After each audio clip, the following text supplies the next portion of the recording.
this one. This is the last thing I needed before I do my oil change. The measuring jug. Because, let me just look at this oil. I've got a 20 litre tub of this Miller's XF Premium oil. Although it's got a level there, it doesn't actually have any markings of how much is in it. So you need something, a way of measuring it. So I'm going to use this. And then on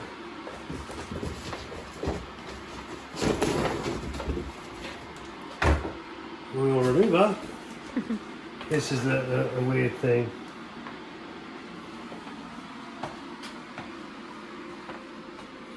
You've got some markings on here. It's so hard to see. Here it says 7 litres, right? So you think if you get up to this line, it'd be 7 litres.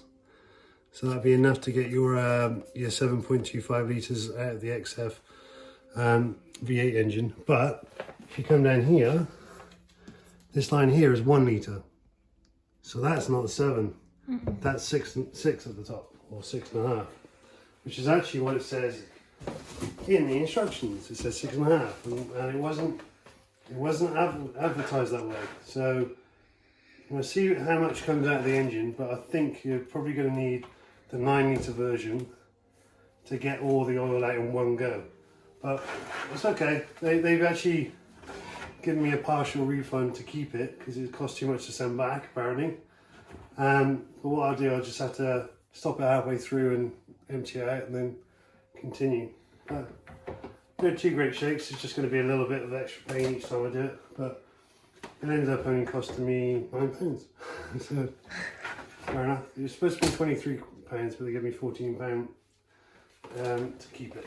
So I'm not gonna argue with that. And if I end up buying a bigger version for mine, then this can be for my wife's Mini, because what litre is my? Right? What's my Mini? Mini Cooper. Yeah, but I mean, what's the literage? Oh, probably about 4.5. Oh, tiny little thing then. Not double. But this 20 litre, I thought would be a lot bigger than this. It's crazy how you get like the 5 litre versions. That's 4 of them. It just seems really small. But, it's bloody heavy though. So Miller's, British made.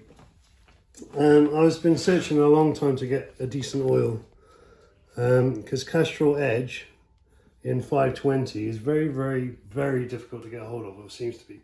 But when you do, it's like between 45 and 65 pounds for 5 litres, and because you need like 7.25 litres, you've got to buy 2 of those things. And for the price of 2 of those, I've managed to get the equivalent of 4 of those. But this is not their cheap oil. So Miller's do a cheaper oil than this, which is almost half the price, which is probably equivalent to your normal Castrol oil or whatever. But this is their premium oil. It's got like the cold start stop stuff in there as well. And you think, oh, Castrol Magnatec. It's higher grade than that. When you look at the wear test on these, it's really, really impressive. It's up there with a Castrol Edge Professional. But half the price. And if I'm doing it myself as well, it's going to be a lot cheaper than going anywhere else to get an oil change. Because I actually went to a company to say, look, if I give my own oil, how much would you charge me for an oil change? Because they never put the right oil in for the car.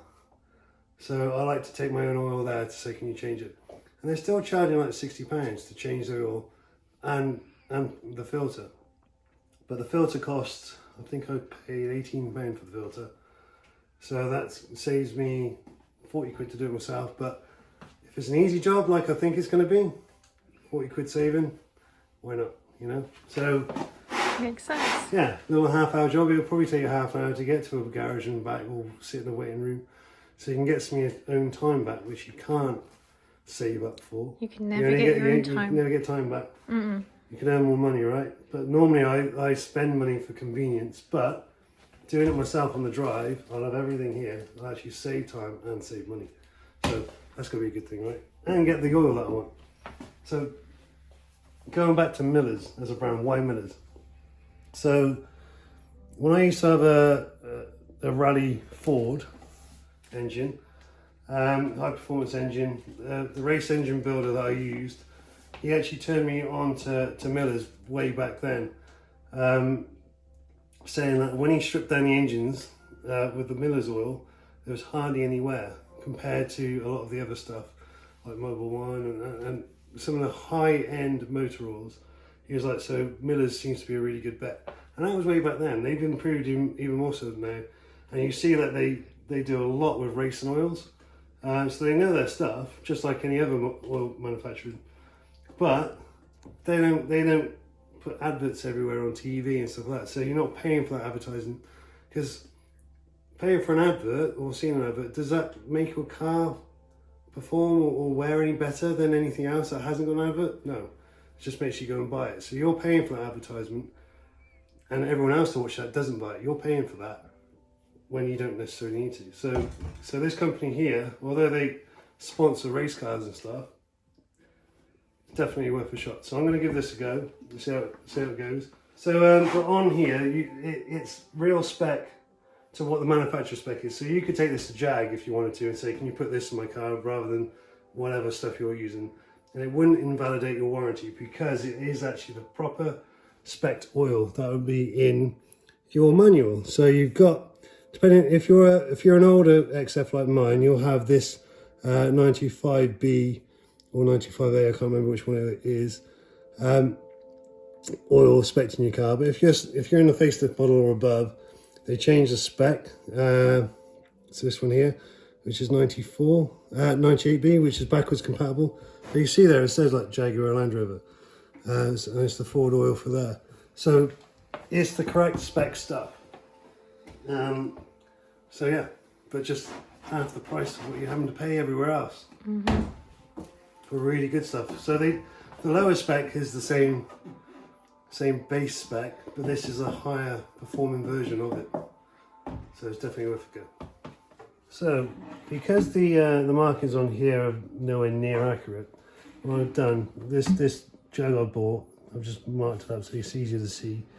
I'm putting a litre of water in and put it inside here. Oh dear. Oops. Right, so have a look where it is. It's actually just above their markings for a litre. So there you go. See, it's not actually right. So if I put a mark in there for 1, I'll do that in a different position because I've got a label here. So if I do it around here, yeah, I know where it's going to be. Hang on. Come on in. So if I do it in line with that, and then put the number 1 next to it. Okay. I just got to stick another litre in there, put it in. And then second litre. So, again, as you see, it's coming up.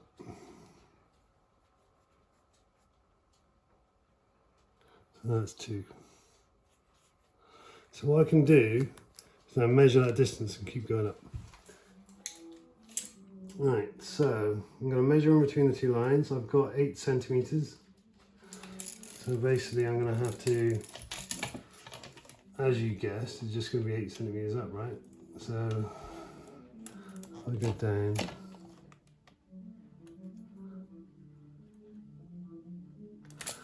and then take it right up to the brim almost.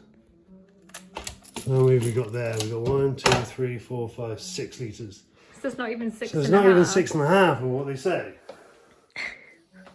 Definitely get the 9 litre version and still do this. Otherwise, if I thought that was 1, that was 2, that was 3, that was 4, and that's how much we took out, and I put 4 litres back in, and I should be overfilling it.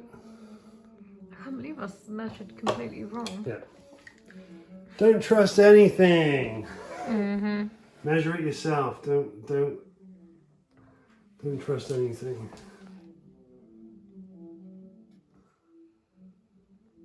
Which is why I don't trust mappers either. Oh, like road mappers, mobile mappers. I mean. Well, not necessarily mobile mappers, but ECU mapping. I don't trust them unless it's dynoed, because they can say whatever they like. So you measure it. Mhm. Oh look, I've got 7 litres in here. Yeah, no, I haven't got 6. I was just giving you 700 brake horsepower. No, you haven't. I've only got 6.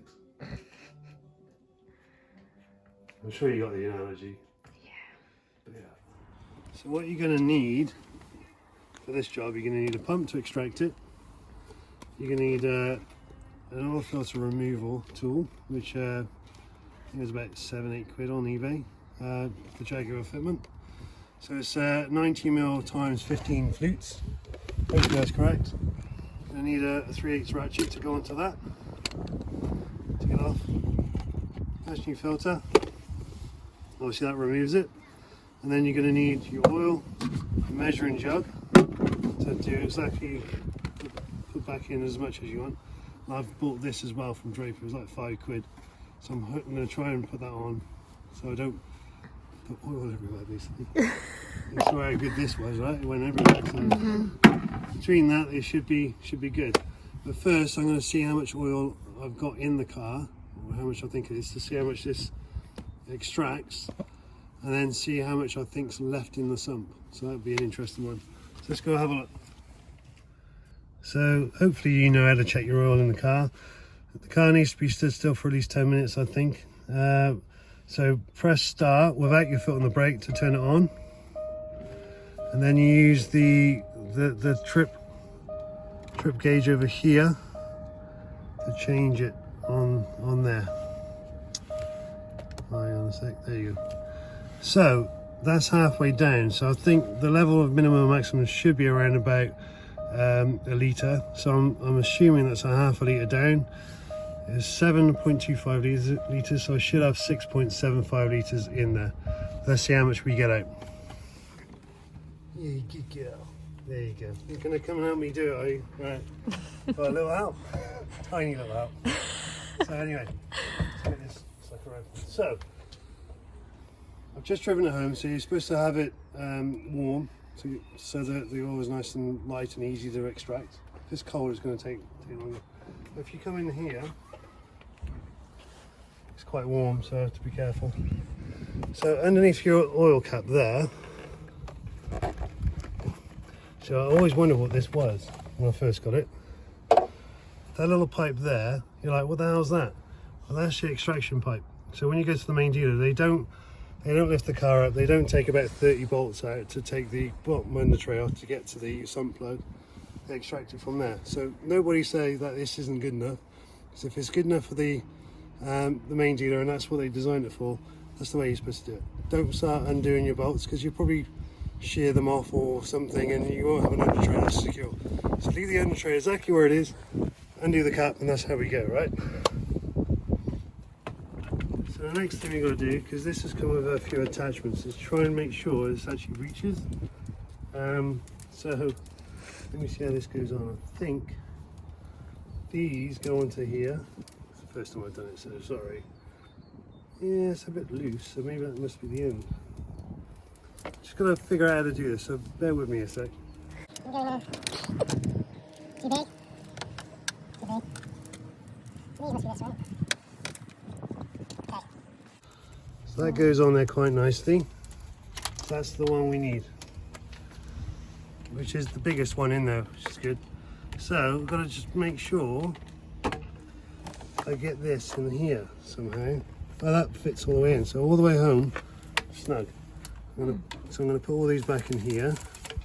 So those other ones just spare ones for other size? They're for different sizes. Okay. I know the thinnest one will go down anyone's dipstick. Not, don't get rude. Or this one may go down there. But we're not doing that. We're going straight to the top. And that's why they're so small, I guess. If you're having to go down a dipstick shaft to get down to the sump, you're going to need more than this length. So for now, if this goes on there, Does there it you seem go. pretty tight? Yeah, that's on there. Okay, good. Right, so now you just pump it, and as you pump, you can see it coming up. Oh, look at the magic happening right before our eyes. Now, you don't have to continue pumping. Basically this should start the siphoning effect. You build up the pressure. It should just suck it out. Oh, it's black. So black.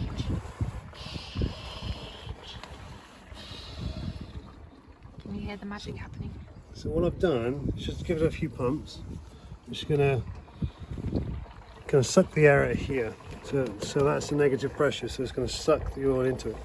I'm not going to continue pumping because that is going to just increase that pressure difference. So as you see, I'm not pumping, but it's still rising. So don't just keep on pumping. Too much pressure. So when it slows down, give it a few more pumps. It's just going to continue coming out. That's fairly quick. I thought it would be a lot slower. I know, right? Well, we've got to be somewhere in a couple of hours, so it has to be quick. Yeah. So this is what I mean. Why drive to a garage for them to do exactly the same as what I'm doing right now on the comfort of my driveway, without the time being sat in traffic, using extra fuel, my own time. Well, I can do it right here really, really easily. It's just super easy.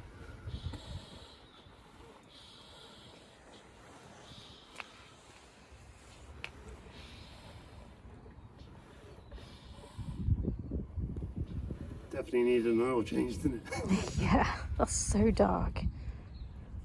See, my dad always said to me, if the oil's black, then you've left it too long. he always changed his engine oil every like 3,000 miles. I was absolutely crazy. Really? I think that's too much. Wow, that is too much. But a lot of people like to do it every 5,000 miles, right?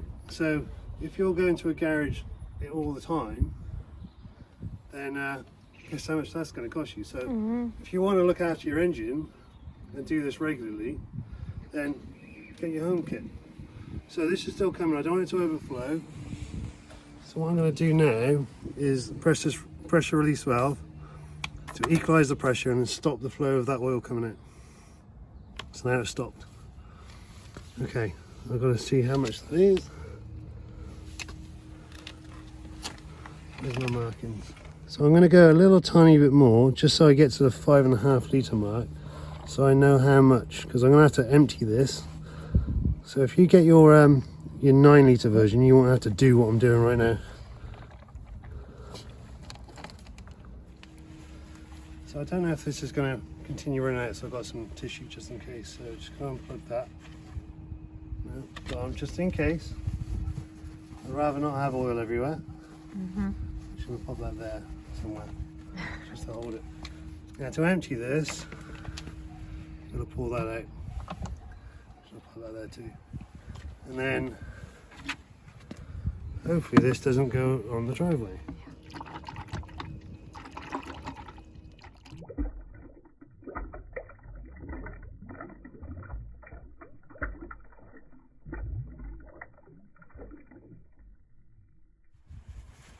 So there's a little bit of oil that came out of it. There's a bit on this, so I'm going to just wipe that off quickly. Put that back in. Push this back on again. There you go. And then continue the process. All that thing's full, but there you go. Try to get as much out as possible. I think there might be a crack in that bucket. Is that? Oh, crap. Oh. You know a bucket. So, we did get some oil on the driveway then. Whoops. Oh dear. Problem solved. We had another bucket. What's the driveway without a bit of oil on it, eh? Yeah, it's just like my dad's driveway. Full of oil. He's a Well, mechanic. your old van spotted oil everywhere anyway. That's That from wasn't my... from the Jag, that's from your van. Yeah, that's from my old work van, I think, isn't it? Yep. Whoops. Right, so Back to business. just gonna take that off. You Looks thinking like about it's just a litre? below the litre. That's what I was thinking. It looks to be about that much. Okay. So it looks like we've got about 6.5 litres out. So 3. I just had a mental brain fart, so I had to figure that out. So that 135 pounds worth of oil will give me 3 changes exactly with the 20 litres going into there with the 6.5 litres. So that's 45 pounds worth of oil per change, plus the 18 pound. You can get them slightly cheaper, but you can go to Jaguar and get them around about £20 apparently. So if you say £65 in equipment that you're going to be doing every time, that's a pretty damn cheap oil change. 65 quid with premium, really good high performance oil, just for this initial outlay, which hopefully should last a long time. So we'll see. So anyway, now all I've got to do is change the filter before I put the new oil in. Okay, so let's do that. So I've just got the tool out and a ratchet. I'm gonna take the engine cover off. Oh. So here's your filter here. It's your filter housing. So that's why you need your specialist tool really. There's nothing on the top. If they put something, a socket on the top, that would have been nice. They haven't. They've made you buy one of these. So undo that. Nice and easy.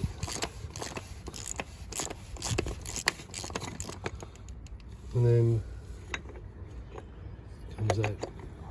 So let me just get some tissue and bring this up. And there's your filter. So there's an O-ring in here that we've got to change, and here's the filter there. So we'll take that filter out. Oh, it's clipped in, so I just got to try and figure out how to unclip it. So here's the new one, and the old one. See the difference? It comes with the O-rings fitted on there, and some clips on the back. So there's some little clips that's holding it in. So that's what I've got to remove, and it comes with a new oil ring. So let me just see how easy that comes out. There you go, it comes out. Fairly easy. There's little ridges there which line up with these little notches there. So, and then that should just clip. There you go. Like I said, there's that O-ring we've got to remove. Probably be easier if I had a screwdriver, but I'm just going to do it by hand because I didn't get it out. So when you put your new O-ring on, make sure you get some oil on it. Just helps the seal, because if it's dry and you're putting it together, you don't know if you've got the right seal. So I'm just going to dip my finger in the oil. Nice. So it's going in, and then I'm just going to coat it with oils, just slightly. I'm not going to dunk it, but it's just to help lubricate it. So when you torque it up, you achieve the correct torque. Because if you're going against a sticky O-ring, then your torque would be too loose. Pop that back on, and that'll be ready to go back onto the car. So as you look inside there is still oil in there. So I'm just going to use a paper towel to get as much oil out as possible.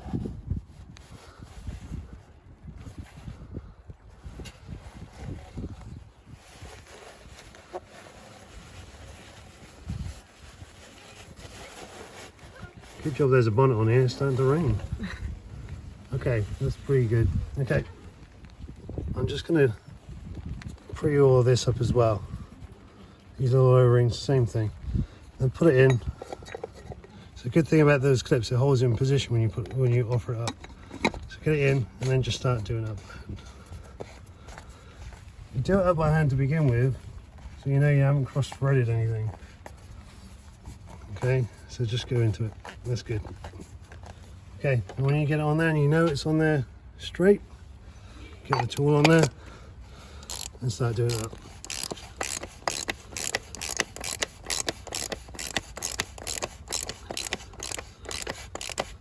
Now, what you're supposed to do is actually tighten it up to 25 Newton meters of torque. But unfortunately, someone's borrowed my torque wrench. And some of you that haven't got a torque wrench, you're just going to have to do it up a little bit. Don't over tighten it. You're not there to try and keep it on like a wheel. It's just keeping it in position. So really don't over tighten it. 25 Newton meters is not really a lot. And if you over tighten it, it's going to be very difficult to get off. So, I'll put this back on. Oh, before I do that, I have another video about this hose. So any of you that have got this on there, check it out because it could be split. So check out my other videos for that one. Save yourself a lot of money. Okay, so that's on. So now what we've got to do is check to see if this fits. Not too bad. At least it's in there. Okay, that's good.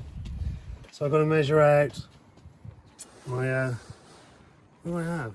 5.5 and then just under, so 6.25 litres of oil I've got to put in there. Okay.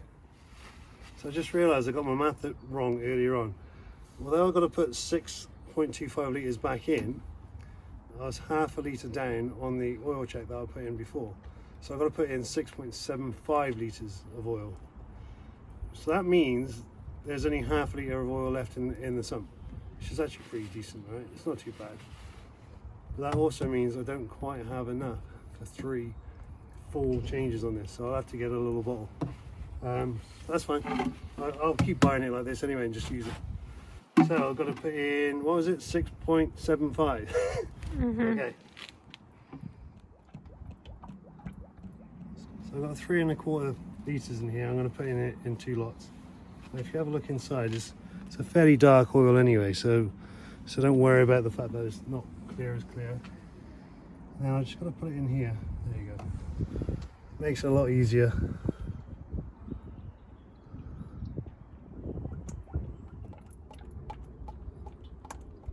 So the only thing about these big containers, I think you might be able to get a pump for it, so I'll look into that next. Let's see what I've got. Not quite enough. Okay.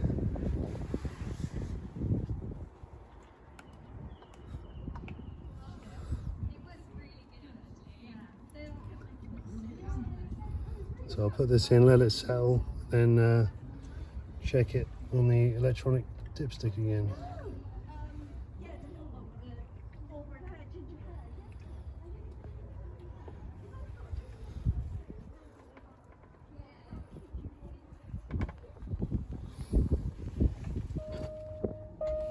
Alright, let's give that oil level a check. Okay, it's not registering yet. So it does need some more, but it hasn't quite settled yet. So I'll give it some time, I think. Okay, let's give it a try. There you go, oil level okay. So done. One cost I didn't account for was the kitchen towel. Hopefully I'll get a little bit neater at doing it. So, right, let's recap on the figures. So, when I did my oil check, I was halfway down, so I would have been half a litre down. So that would have meant I had 6.75 litres of oil in the engine. I removed on the first figure 5.5 litres, and then just under a litre on the second bit. So that means I was just shy of 6.5 litres. So that meant with the half litre I was missing on top, I would have been just shy of 7 litres. So that means there's only a quarter of a litre left in that sump. So that little pipe, if you come up here again, that little pipe that goes all the way down to the bottom of the sump, apparently it's about 5 mil off the bottom of the sump, which is pretty much the same as your sump plug anyway, because the hole's not right at the bottom, so that's a little bit up anyway. So it's probably exactly the same as taking your sump plug out. So definitely do it this way. So much easier. It's only taken like 20 minutes, a little bit longer because we're filming, but 20 minutes I'd say. Yeah, I'd say about 20 minutes. 30 minutes. Done. Right then. So that's it then, really. We just need to put the cap back on, and away you go. Nice one. Thank you. Hopefully you can continue saving money. See you later next time.